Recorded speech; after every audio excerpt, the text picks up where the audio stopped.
Today lecture is second lecture in ADU. Selecting the data source. Once the database connection is established, the next step is to select the data server to be used in the application. To achieve this, select the data add new data source menu option. The data source configuration wizard will appear as follow. So the window is process. Since we are selecting data from a database, make sure that database is highlighted in this dialog and click next. Ensure that the Northwind database is listed in the following screen and press next to proceed. A dialog will appear asking if you wish to move the database file to your project area. Click yes. Finally, the wizard will display the connection string. This the name used to refer to the database in your code. Accept the default suggestion and click next. Finally, you will be asked to select the data objects you wish to access from your application. For the purpose of this example, click the table option and press finish. Linking data sources to a application. This next step is to add some data fields to our application from. The first task is to display the data source panel by selecting the data sources menu option. The data source panel will subsequently appear listing all the data tables and columns that are available to us. Click on the plus sign next to the customer table to unfold the list of customer field. So the window in we are now ready to add some data column to your forms. Drag and drop to the customer ID, customer name, address and country fields onto the form so that they appear as follows. This window, once the data fields are added, you will notice the Visual Basic adds toolbar to the top of the forms to provide navigation and the ability to add or remove records from the database. Press F5 to build and run the application. When the application starts, the fields will be populated with data from the database. Use the toolbar to move through the records. This window, you have created your first database driven Visual Basic application. Adding SQL statement to a Visual Basic application. The next step in example is to add an SQL query to our application. Click on the company name text box in the form and select the data add query menu option. In the search criteria builder dialog, change the new query name to France and click on the query builder button. In the query builder dialog, scroll down the table until you reach the country column. Scroll horizontally until you reach the filter field and enter France the filter criteria. Here the France is example, and this window, click on OK. Visual Studio will generate the appropriate SQL statement to perform this query. Some common codes. So the here label friends is this window. Now that the basic of connecting a Visual Basic application to a database have been covered, the next step is to learn about Visual Basic and the data grid view control. Retrieving data in Visual Basic from SQL. Here use Visual Basic 2010 and Microsoft SQL Server 2008. I have my database in my table and I made the connection. At least think I did in VB using only the interface. That I want to know is how to get data from the database and use it into my VB project. I have a focus and course search for solution already, but the difference I find only confuse me more.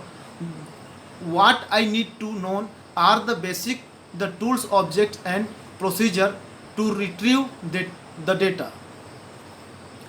What I try to do at the moment is make a simple selection and put the data into a list box right when the program start, like this.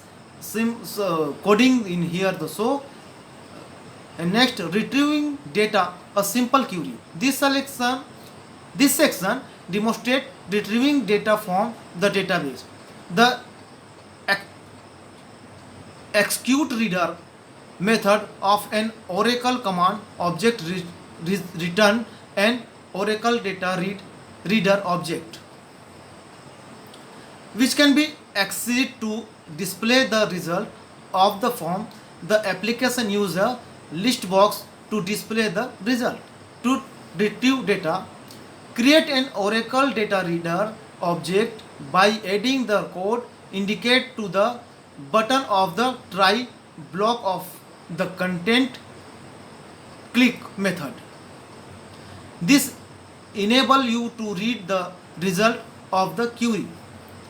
Dim dr as Oracle data reader equal to cmd.execute reader dr.read.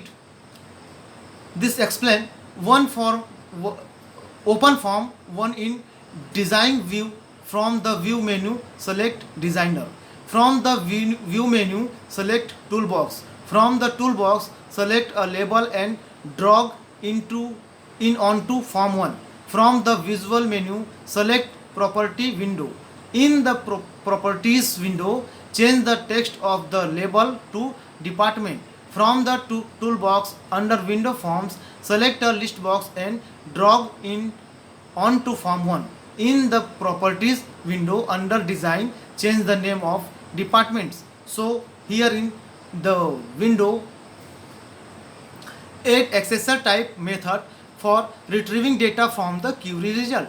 Double click the connect button to edit the connect click method and the add code indicated to the button of the try block. Department.item.add dr gets string 0. Typed access such as get string return native .NET data type and native Oracle data types. 0 based ordinals passed to the across specify which column in the result set to return. Second, build and save the application.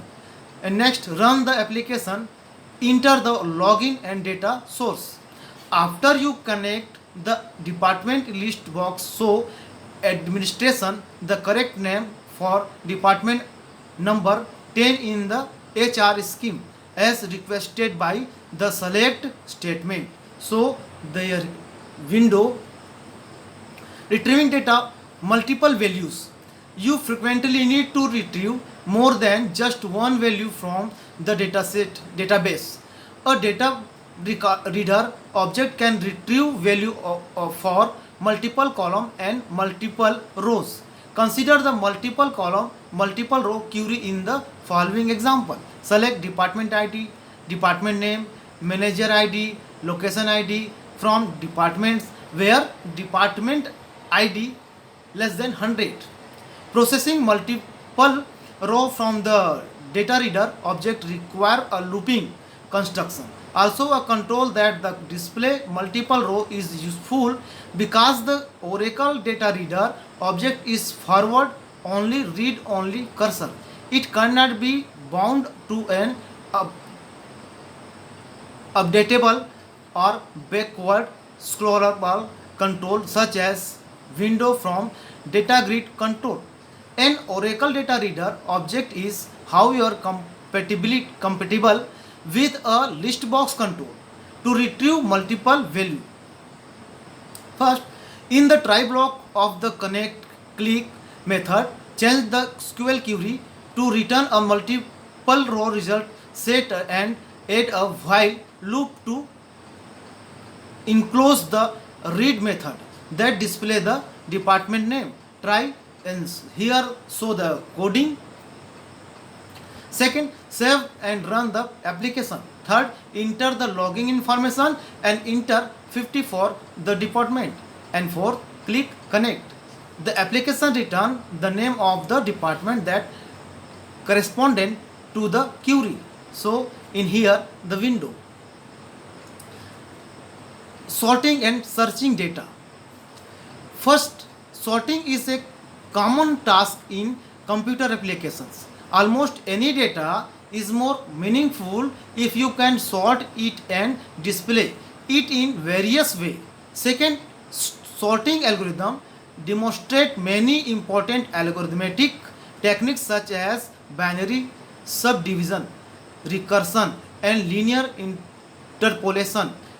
Finally, different sorting algorithm behave differently for different data, so on algorithm is based under all curriculum set. First, bubble sort. Bubble sort is a specialized algorithm designed for sorting items that are already mostly in stored order. If only one or two items in your list are out of order, bubble sort is very fast. If the item in your list are initially arranged randomly, bubble sort is extremely slow. For this reason, you should be careful when you use bubble sort. The idea behind the algorithm is to scan through the list looking for two adjacent items that are out of order. When you fail to search item, you swap the and continue down the list. You repeat this process until all of the items are in under. Below the figure 1, so a small list where the item 1 is out of order during the first pass through the list. The algorithm will find that item 4 and 1 are out of order, so it swap them. During the next pass, it find the item 3 and 1 are out of order, so it swap them. During the third pass, it swap item 2 and 1 and the list in its final order. The way in which item 1 seems to bubble toward the top of the list is here. So in a bubble sort, item 1 slowly bubbles to the top. You can improve the algorithm if you alternate upward and downward passes through the list. During downward passes, an item that is too far down in the list, like the item 1 in the previous example, can be moved up only one position. An item that is too far up in the list might move many positions. If you add upward passes through the list, you will be able to move item many positions up through the list as well. During each pass through the list, at least one new item reaches its final position.